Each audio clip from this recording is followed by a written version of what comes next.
Now let's talk about the importance of maintaining your vehicle and having all the necessary safety equipment.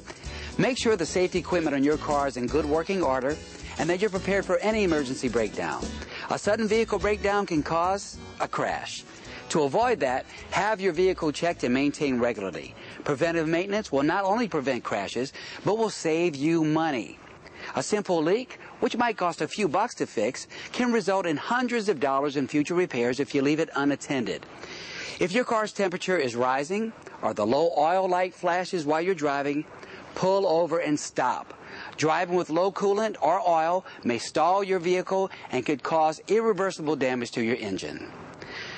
Now, let's take a minute and quickly review a list of required safety equipment and some reasons why it's there. First, let's take a look at the rear view mirror. A rear view mirror, which should allow you to see 200 feet behind you. You should get in the habit of checking your rear view mirror every 8 to 10 seconds. And I don't mean to see if your hair is in place either. Safety belts. These should be available for every passenger and not stuck under the seat now. As a matter of fact, this is such an important component, I've dedicated a whole section to this topic, and I'll discuss it a little bit later in the course. One head, two headlights. You can have a maximum of 2 sets of lamps on the front of your vehicle. Now these would include headlamps, passing lamps, fog lamps, warning lamps, or spot lamps.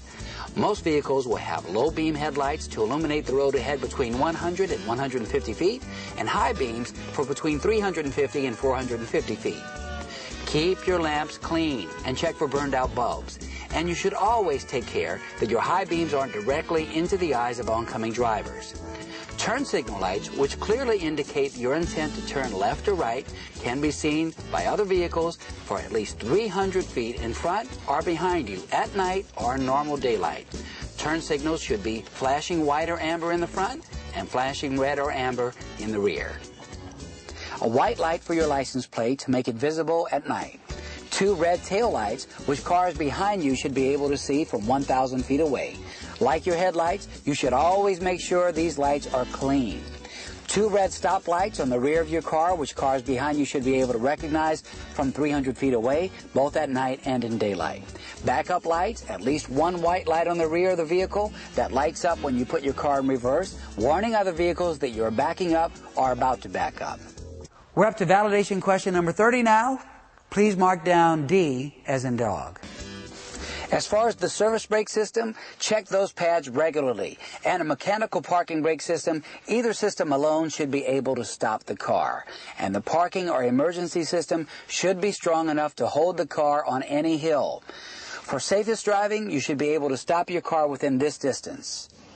At 20 miles per hour, 15 feet. 30 miles per hour, 40 feet. At 40 miles per hour, 72 feet. At 50 miles per hour, 113 feet. And at 60 miles per hour, 146 feet. Remember, it takes time for you to notice the danger to start braking. On the average, it will take you an additional 11 feet for each 10 miles per hour speed before you actually hit the brake pedal. At 50 miles per hour, it would add an additional 50 feet to your braking distance. Tires should not have less than 1/32 inch of a tread. Now, if you look at a penny, that's about the distance between the top edge of the penny and the top of Lincoln's head. You can gauge the depth of your tire treads by inserting the penny into the tread. Now, if you can see Lincoln's entire head, it's probably time for you to get new tires.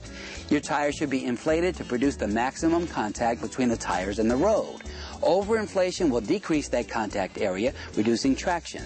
Underinflation will put pressure on the side walls of the tire, and that would raise the temperature, which could cause a blowout. Now, you should check the pressure of your tire daily, and you should also check the wear and tear on the treads.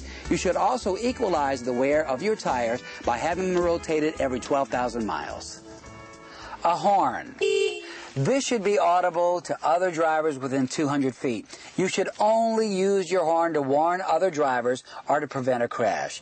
Horns can be very distracting to other drivers and can easily escalate an aggressive driving situation. Only use your horn when absolutely necessary. Front and rear bumpers, the muffler, to reduce noise and pollution control device. It is illegal to remove or disconnect any pollution control device from your vehicle. That's a law that makes us all breathe much easier. The purpose of the windshield is to provide you with clear views ahead and to protect you from debris. It must be made of special safety glass and cannot be tinted with any film that restricts your view or makes the surface reflective. Any crack in the windshield, regardless of size, must be repaired immediately. Even a tiny chip could violate the integrity of the windshield and cause it to shatter. Now, if you have sun visors over your windshield, they must be non-reflective and easily moved out of the way. You cannot have any objects attached to your windshield or side or rear windows that would obstruct your view. It is against the law to drive with any defective or obstructed windshield or rear window. Now, to keep dirt and rainwater away from your windshield, you'll have to have windshield wipers that are able to give you good, clear vision during any ordinary storm or weather conditions. Hey, check the wiper fluid regularly, and the rubber blades also check those.